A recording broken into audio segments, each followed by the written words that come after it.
I believe the lighting designer's job is to bring the text to life and add to its meaning through the medium of light. Also, certainly to illuminate or obscure both the people, the figure, and the text. In this play, as you said, there's more surrealistic atmosphere, so those ideas of period or reality do not play as much. Lighting is already a more ephemeral medium, so again, how much we give a sense of place or whatever, there are sort of maybe nods to that. For instance, a scene takes place in the forest. You may see the pattern of light through leaves in the show, but we're not really trying to so much give a sense of particular place. It sort of moves from a more natural light that we would see to more surrealistic light in terms of kind of how color is used, how isolation is used, some of those things you'll see, I hope. I often think of light as visual music, so lighting works in some ways much like sound. It doesn't sort of tell us the story in terms of giving us information largely, but it takes us through the story in terms of energy and movement. My process is I will have an idea for a scene. I also will probably have a larger idea about the direction the play is going, what the arc of the play is through time. From that, I will decide how I want to use the language of light, the vocabulary of light, to create that arc, to tell that story, to underscore that story. So what is the arc of color? Is it the world getting more colorful? Does it get less colorful? Does it go from more to less and then back to colorful? From there, I decide how to use that vocabulary in terms of just the mechanics of the equipment. What equipment to put where in order to allow me that vocabulary. So it's sort of like designing the orchestra for the piece of music and what pieces you want and where you want those pieces and what color or timbre those particular pieces have. From that point, we go into a whole lot of technical stuff of hanging the lights, focusing the lights, pointing them in the right direction, plugging them in, all of that sort of stuff, which is done with the help of a whole lot of crew, master electrician. And then from there I will come into the rehearsal and I'll sort of paint with light and underscore it, and that happens during the technical rehearsals, through the dress rehearsals, and that's where the real work happens. Ultimately, lighting is a reactive medium.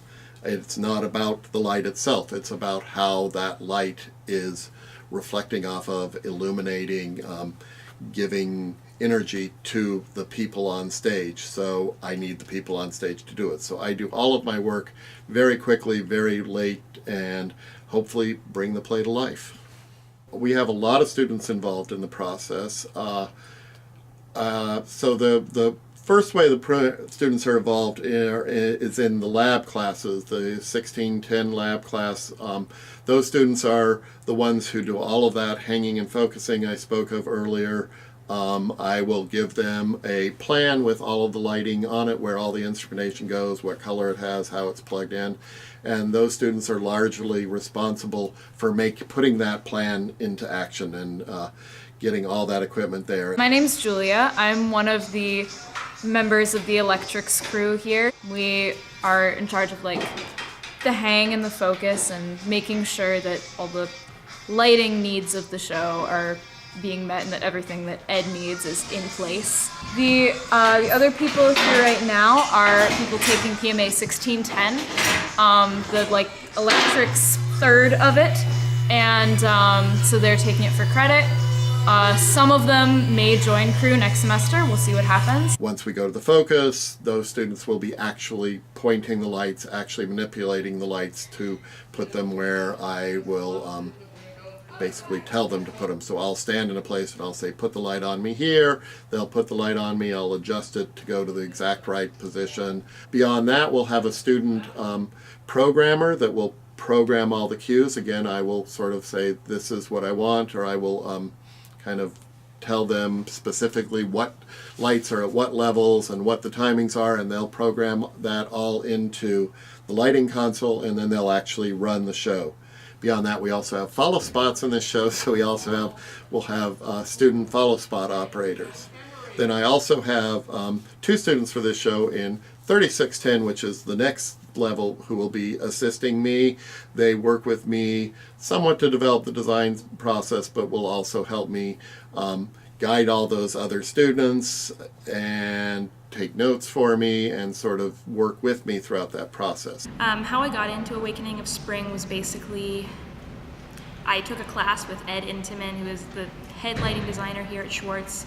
I took a class with him last semester in spring 2018, and it was automated lighting and control systems. So it was basically like just concert lighting. And that was a lot of fun. I kind of got the idea for programming and whatnot. That was more so I took it to fulfill a design requirement for the PMA major. And I had no plan ever of doing lighting again, but Ed is like a butterfly and is like, let's just continue down this road. Hi there. Okay, so this one comes on in here. So basically my job there is just to make sure that the lights are going in order. I have a basic understanding of what cues are going at what time during the play.